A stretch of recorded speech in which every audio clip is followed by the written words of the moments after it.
welcome to Church and Main, a podcast for people interested in the intersection of faith, politics, and culture. I'm Dennis Sanders, your host. So the most downloaded episode of 2025 was one featuring a Lutheran pastor by the name of Rob Myallis. Rob and I are both alumni of Lutheran Seminary in St. Paul, Minnesota.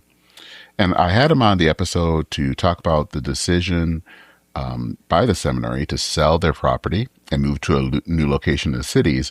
And that actually became a launching point to talk about the changing church in our culture, but also the changing pastorate. And like I said, it was an incredibly popular episode. And so I'm bringing Rob back now, and actually not for one episode, but for two. That are talking about two different generations, one that is definitely in our church and one that is sort of in our church. This first episode is going to deal with what Rob calls the three-quarter life crisis. And that means folks that are in their 70s, as they're facing all of the challenges of aging, and kind of how they deal with that. Sometimes it's not an easy transition as they reach a certain part of their life where things stop working and they're losing people around them that they've known for a long time, friends, family, loved ones. And this is actually can be a challenge for pastors, but it can also be an opportunity. And what Rob writes about in an article for Mockingbird is how pastors and church leaders can find ways to help those who are in their 8th and 9th decade, so their 70s and 80s, kind of regain that sense of finding a place in the church. Now, next week, we're going to go to the other end of the spectrum, and we're going to be talking about Gen Z, and especially the ongoing debate on whether or not there is a revival among this generation. A little bit about Rob. Rob is the pastor of St. Paul Evangelical Lutheran Church in Lititz, Pennsylvania. And he writes a blog that I use a lot called Lectionary Greek.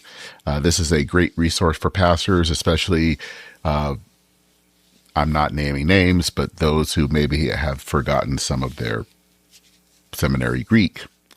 So, with that out of the way, here is my conversation, part one of my conversation with Rob Myallis, this one featuring the three-quarter life crisis.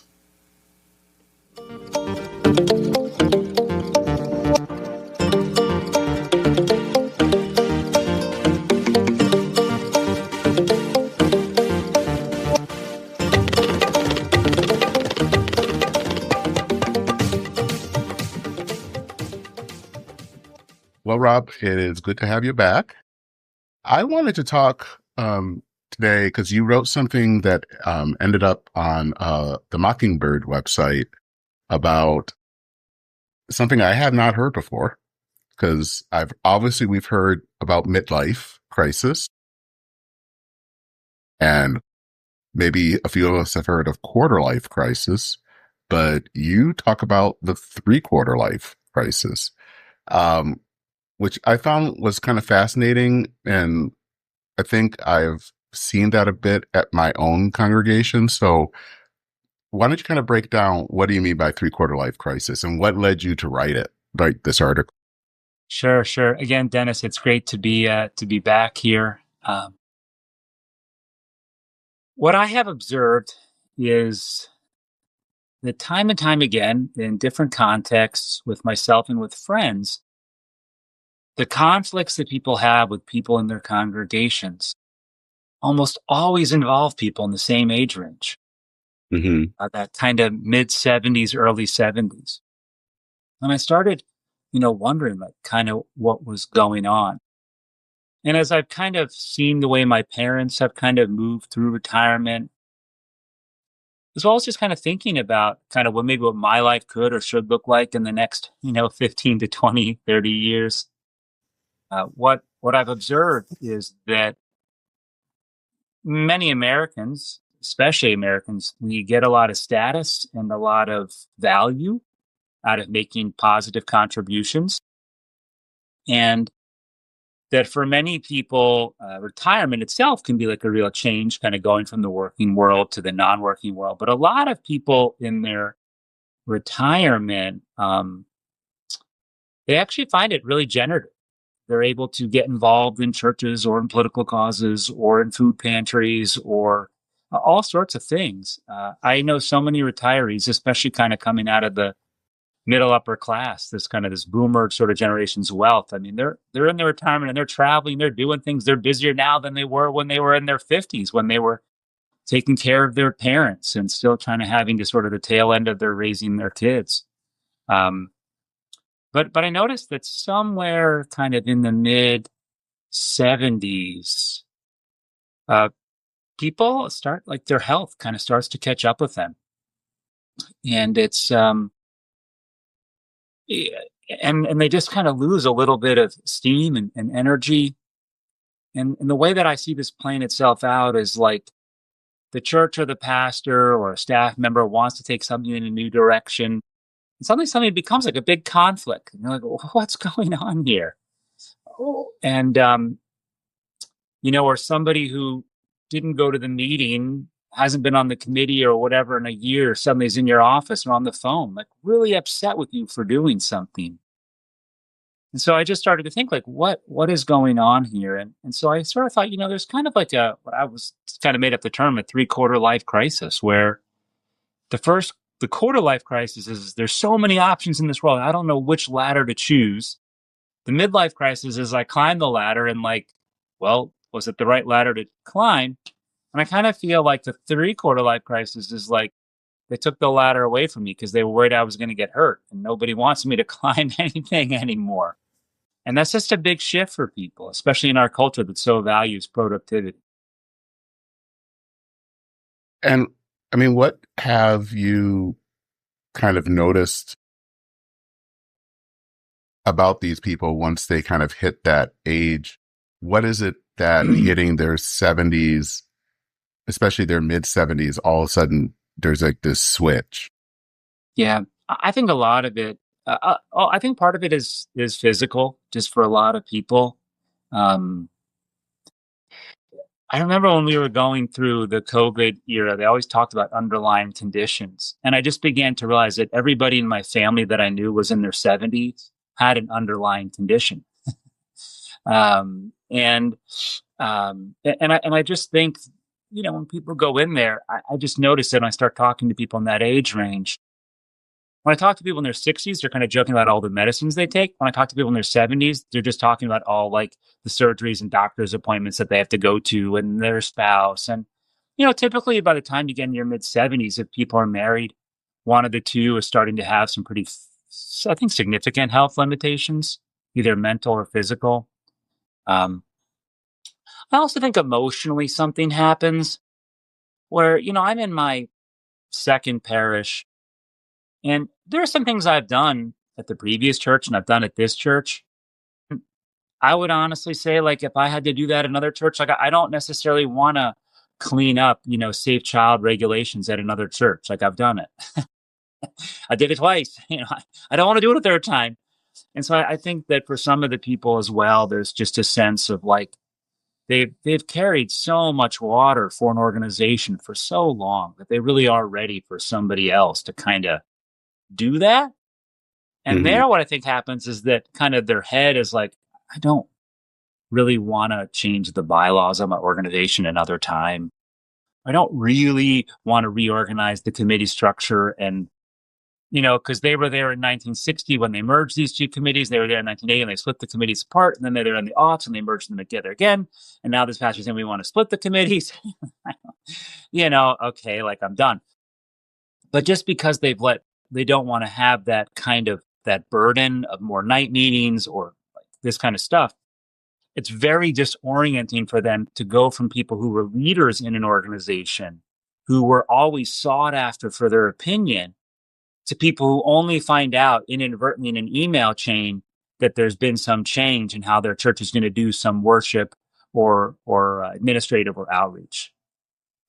And what I found was that I started talking to other pastors, And I just felt like so many people in the parish just instantly registered because they've had themselves experiences with people in this kind of cohort, long, faithful stewards of beautiful resources and giftedness, kind of hitting that kind of emotional, physical kind of wall of not wanting to kind of carry the church, but feeling guilty about that, feeling frustrated they're not a part of it, and just kind of observing. And so I was kind of thinking, like, what might it be like for us to be pastor to people who, in some cases, may be quite adversarial to certain pastors, but how can we be pastoral to them? And what's really, I think, a pretty profound shift in where they're going to get their meaning from. Yeah, you say something interesting in the article that for a long time, these people were climbing the ladder, and now they're at a point where the ladder's being taken away from them because, you might fall from the ladder. So it's that sense of that they're no longer useful anymore. Mm-hmm. And what it sounds like here is that there's also a lot of grieving, because you're grieving the sense of maybe power or influence that you once had that you don't have anymore, on top of your body is not working the way it used to be, and you're starting to lose people around you. So it's all of that. Yeah.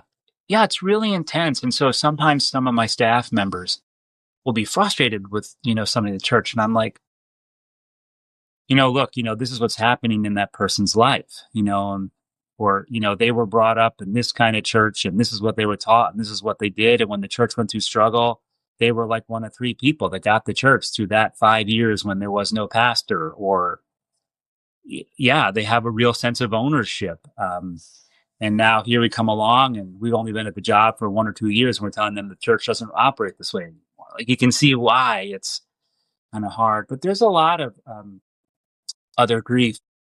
So there's a man in my town who doesn't go to my church. He used to be very involved in politics. And what I've observed is that he goes to all of these events. And it's kind of sad because he nobody really asks him for his opinion. And so what he does is he just starts talking and kind of aggressively almost cornering people, like, now I've got this captive audience to listen to. And what I observed though is that there are other people who kind of realize this is what's going on and they grieve. And then they come out on the other side and they're just really delightful people who have kind of said, like, I don't need to be at every meeting anymore. Don't forget me. I'll tell you if things really, really, really get crazy. But generally, they're just really, truly supportive people. So I want to say that this isn't like a final condition for people where they're going to live in misery the last quarter of their lives. I would say this is just a time of transition for them. And some people take a little bit longer to go through that transition. But I think as pastors, if we can help people gently name the grief or at least acknowledge it, find ways to show appreciation for them, um, and they might find a little bit easier time of letting go and then kind of just stepping into whatever the next chapter is, which may still involve leadership or involvement, but just kind of in a slightly different way than they've done before. So, I mean, because what this is really leading to is kind of an effort, a kind of a time of pastoral care.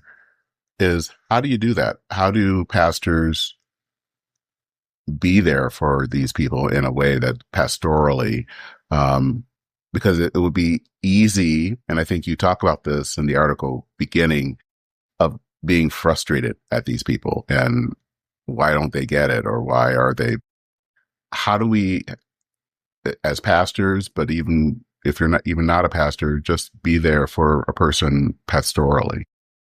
Yeah. I certainly don't have all the answers. And if there are people listening to this that have ideas, I'd love to hear them. One of the things that uh, I find this generation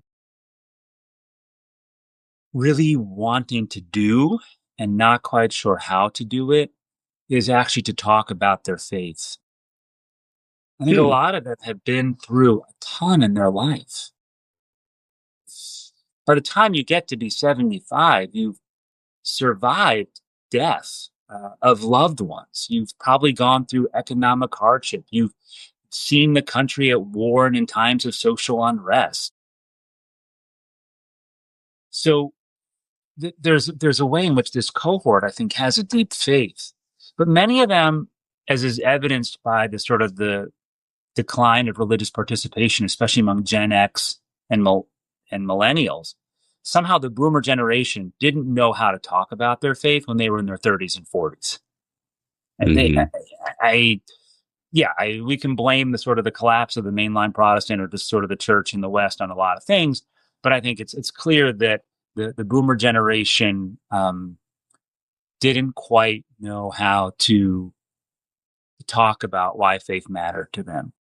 And I meet so many people who they took their kids to church, their kids don't go to church anymore, and they just feel trapped, but they don't know actually how to give witness to faith, even though they're having these powerful experiences in their life, reflecting back on all that God, Father, Son, and Holy Spirit has done for them.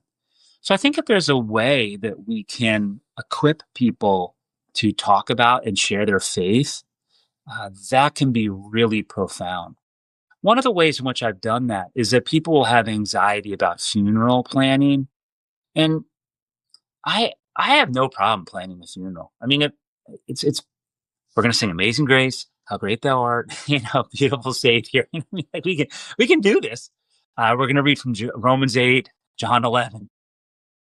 But what I've encouraged people to do is I give people a sheet and I have them, their funeral planning is actually, what hymns or Christian songs mean something to you and why. Why? Because a lot of them are like, oh, that was at my wedding, or that was at, the baptism of my children, or that was at my mom's funeral. What Bible verses are meaningful and why? What were places that were spiritually meaningful to you? Or what were times when faith was drier in your life? Kind of giving people the encouragement and the tools so that then when, Grandma Jones dies and we're all gathered as a family, I can say, well, what was meaningful? And they can say, oh, well, it turns out that hymn number 375 was meaningful. Well, why? Well, it turns out that when they were a kid, they sang that in the church they grew up in when they went to church with their mom or whatever else. So I think that, again, finding ways to give people a space to tell their stories in a way where people aren't feeling like they're trapped by them, but they want to listen to them. I also think that finding ways to connect people in those ministries with listening ministries. Like when I was younger, I really wanted people in their 20s to help out with confirmation, which for those of your listeners that might not know is kind of like typically a middle school, early high school kind of faith formation program related to kids being able to affirm their baptism that they had when they were a child or an infant. But what I realized is that 20-somethings were still working out all of their junk. And they were terrible listeners to 13-year-olds. But somebody who's 70, 75, they're not trying to be cool anymore. And they just look at the youth and they're like, oh, how was your soccer game? And the youth does what youth does. They just say nothing, or they go on a 10-minute rant in all sorts of level of details that no other adult would care about. But the 75-year-old says, oh, okay, wow, that's great. Oh, well, oh, way to go. Or, oh, I played soccer as a kid. Oh, you like that? And what happens then is that sometimes it's formal. And then, a couple of weeks later, that adult is going up to the kid before church and just saying, hey, I haven't seen you in a couple of weeks. Are things okay? It's forming ways to empower the elders of the church to not just be the elderly, but to be the elders, those who know the stories, but also are able to listen. Because youth, right, think that whatever they're going through is the end of the world. And people that are older are like, well, I only did that 7 times in my life, and each time I came out okay. So you're going to be fine. So I would want to equip the elderly to be the elders. and to give them a capacity and a voice, especially to share and to mentor. Hmm. You also talk a lot about in that article about justification. And I found that kind of interesting because so much of people's life is trying to justify ourselves. And I think you adroitly kind of talk about that theologically, and that at that age, in some ways, they don't have to justify themselves. They don't have to talk about their accomplishments or all of that because it's just them. And that that can be a gift in some ways. I think for some of them, you can tell they're struggling with that. That great, a lot of the most powerful hymns in the Christian faith are those where there's kind of a moment in the hymn, right, where we recognize that that our true worth and our true justification is in Christ alone. And I think most of life is a struggle with that. Like we all know that in the end well, at least Protestants would, but I didn't think Catholics. I just think that humans would say, yeah, in the end, like, it's God's grace, of course. Um, but I think for even those of us that are steeped in that kind of tradition of wanting to emphasize God's grace, I think our whole lives we're always wondering, like, have I done enough? And trying to sort Mm-hmm. of prove to others that we have value. And I think you get to a certain age at which some people look back and just take extreme pride in what they've done. But I think others are just able to make a big shift to recognizing that their value is going to be ultimately in Christ. But if it's going to be in generative, productive works, it's going to be in praying for people, in listening to them, in being patient when other people can't be patient. So I think it just really shifts from a life that's about achievement to a life that's really, from productivity to presence. Mm. And I don't think that is just an on-off switch. And some people that's easier than others. But I think for people in that age range, when they shift to realizing that like they're invited to the party just because, their grandma or their grandpa and, like and they're just automatically going to make the kids happy because everybody loves to have their grandparent come up to them and say, nice job. I love you. Yeah, it's just a really, so I think some people are able to kind of embrace a different way, a different sense of worth. But I think probably for many, it's a really a long struggle. I predict for me it'll be a long, hard struggle too. So Hmm.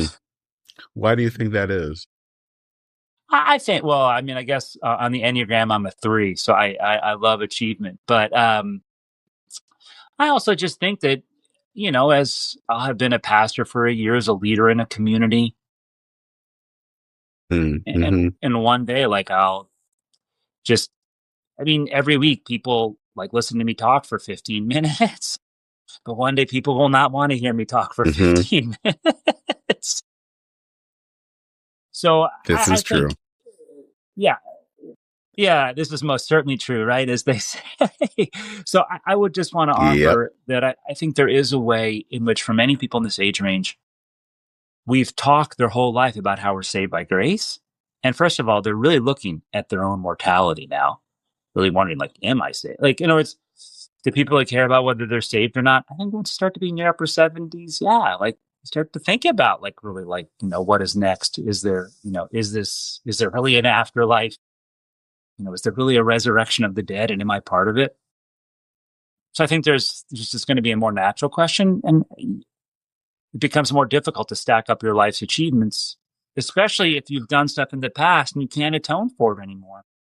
You can make the worst mistake in the world at 20 and Hmm. you have your whole life to fix it. But, the mistakes you made at 20 by the time you're 70, it's a little bit tougher to kind of rectify them at that point. So it's sort of, you start to see like, wow, like resurrection and forgiveness sort of become the only options on the table for redemption rather than our own kind of fixing it. Hmm.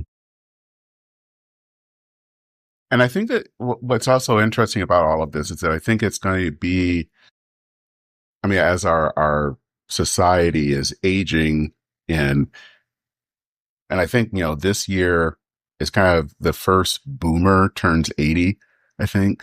And so that's a big thing, is that this is going to be a big issue of how do we help older Christians in our churches feel that they still matter, that they're still loved, and that they still have something to give, um, in a community.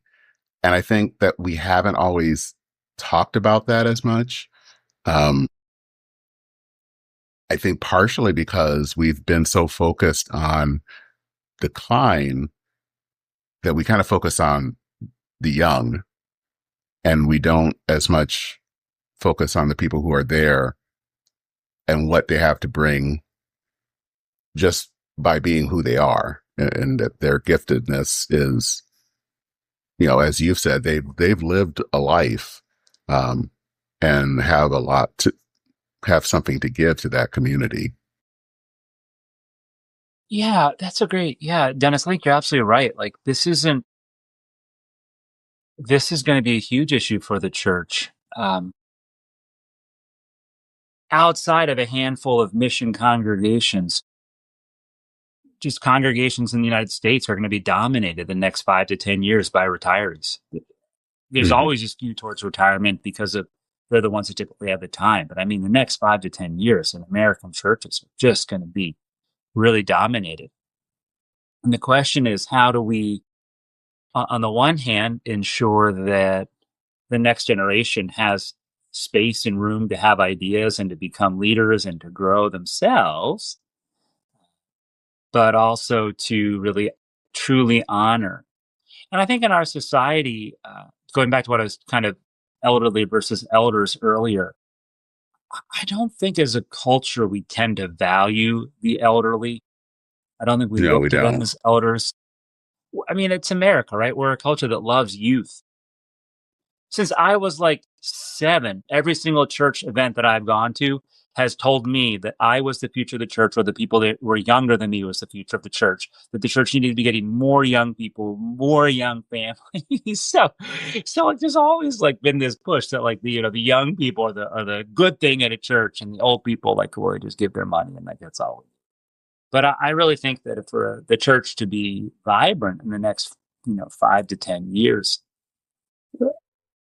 helping the people that are retired feel like not just they can volunteer, but to really view them as spiritual elders, as the ones who know the songs of the church, who know the stories of the church, who have the stories of faith. If you're 15, you just don't have as, if you're 75, you just should have 6 times as many stories of faith as a 15-year-old, just Hmm.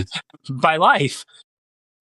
So I think that, yeah, I would want a church to have a culture where the elderly were not threatened, and the elderly were viewed as elders so that they were not threatened, and allowed younger people into leadership positions, accepted that some things were just going to have to change, but that they were viewed as pillars of faith and really looked at to draw on their strength and their wisdom, recognizing, at least from a pastoral perspective, that they're likely going through the most spiritually generative time, almost akin to like when they were like that preteen, really kind of forging an identity and thinking about who they are.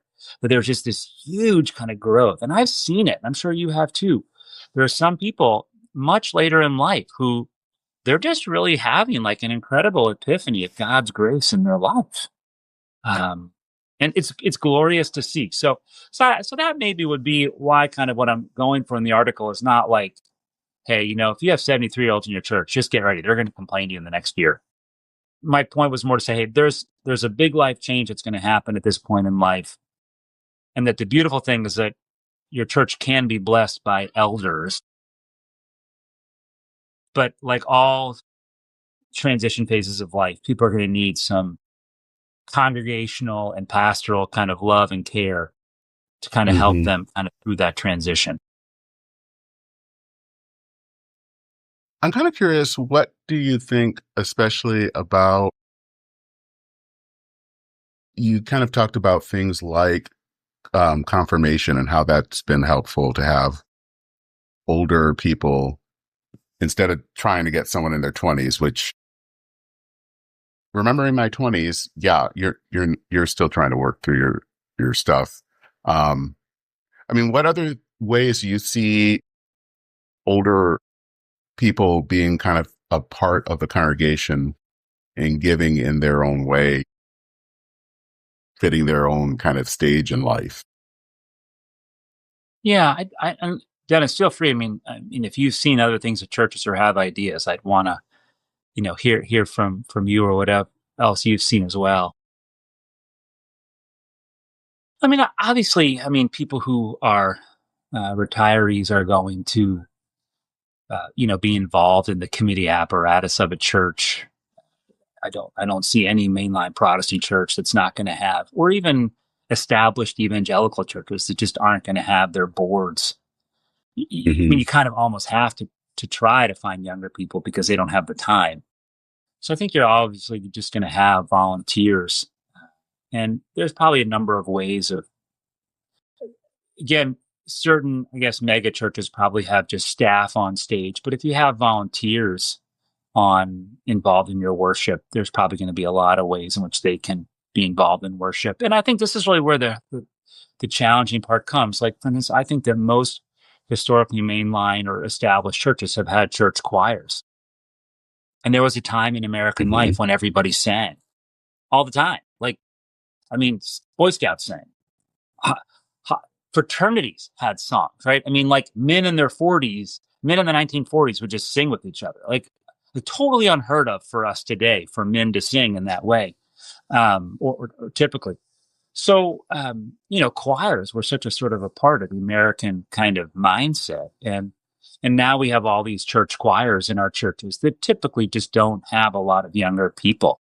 And it becomes really tricky for churches. How do we honor the people that care about that when maybe anymore at certain churches, their sound isn't as full anymore? So how do we, kind of invite to an intergenerational choir? What ways in which does the choir ministry need to be redone so that you can have people, not just, four people who are 80, but, how could we get different voices in there, or even for Hmm. Easter? But I think that's going to really take a lot of, this is where it's not just pastoral care, but also leadership to figure out ways to take some of the things that were really meaningful to this cohort of people in the way that they did church and for 6, 7, 8 decades. And to try to say, okay, can you get enough trust and can you respect them enough that they're going to be willing to kind of, tweak the model a little bit to allow that next generation to come up alongside of them. So, yeah, I guess again, I don't have the magic wand, and in part, Mockingbird kind of didn't want me to write just for clergy; they wanted me to write more for general society. Yeah. But I would say that if there would be a way to, I think again, this takes leadership to figure out ways to take some things that really were meaningful in terms of committee involvement, certain outreach ministries that likely kind of developed in the 60s and 70s, maybe 80s, and maybe now have kind of lost some of their steam. I think every church at least has one of those. Things like church choirs that were super meaningful for the for the builder and boomer generation, but maybe not as much for Gen X and millennials. So what are ways to kind of expand those or figure out different ways to kind of get people involved? And that probably actually, requires listening and asking people, why is this choir meaningful to you? And if you can get to the why, then sometimes you can then rearrange the how if you can honor the why. Mhm. So I would say working with any of these kind of institutions within our churches, these organizations, to help people, again, to do the listening work, that's the pastoral work of getting to the why. And then I think once you get to the why conversation, then sometimes people can let go of the how and can be more open, um, to figuring out ways to, again, make room to honor the people that have been doing it a certain way for a long time, but kind of make room for the next generation. Because once you get people of different generations together, that's really exciting stuff at a church. And then you have, people learning and laughing together. yeah, I think the church may be one of the last truly intergenerational communities. I think that can be pretty exciting.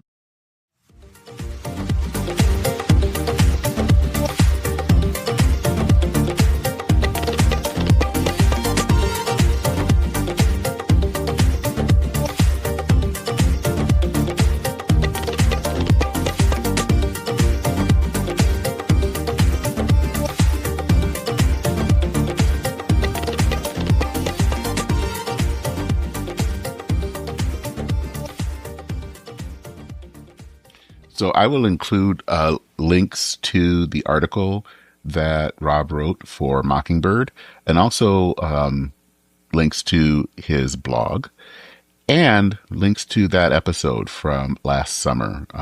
If you haven't heard it before, it's, I think, still timely. It's basically dealing especially with mainline Protestant congregations as they're facing not being able to find pastors. So I will put all of those in the show notes. Just a reminder that if you ever want to learn more about the podcast, listen to past episodes, or donate, check us out at churchandmain.org. You can also visit churchandmain.substack.com to read related related articles. I have a new one up, kind of my take on the parable of the sheep and goats that is entitled "We're All Goats." You can subscribe to the podcast on your favorite podcast app, and please consider leaving a rating or a review that helps others find the podcast. You can also make a donation. There are links in the show notes. And if you want to receive the episode when it goes live in your email inbox, there's a link for that as well. That is it for this episode of Church and Main. I'm Dennis Sanders, your host. And actually, before I go, just one more thing. I'm going to be in the very near future changing podcast hosts.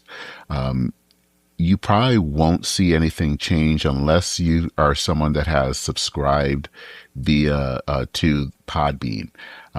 If you have, you may want to consider resubscribing on your favorite podcast app, or you can subscribe to the new podcast host when that becomes available.